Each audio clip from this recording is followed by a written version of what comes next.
Hello guys! Sa mga hindi pa nakakaalam, ingat lang po tayo ngayon dahil pa'y panibagong banta sa ating kanusugan na tinatawag na bagong virus na tinatawag na Mpox o Monkeypox. Meron na mga nahawaan at ito ay nakakamatay kaya doble ingat po tayo. Nakikita natin ito po yung ating mga kapatid na tinamaan ng sakit na ito. Oh my, itong himang grabe, napakalala at napakadelikado ko talaga. Karamihan sa natamaan ng sakit na ito ay sa Mindanao.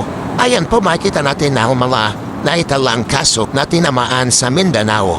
So kaya dubligat po tayo mga kabayan na iwas-iwas muna sa mga matataong lugar at panatilihing maging malinis para maiwasan ang nakakahawang sakit na ito. Kaya ingat po tayong lahat mga kabayan.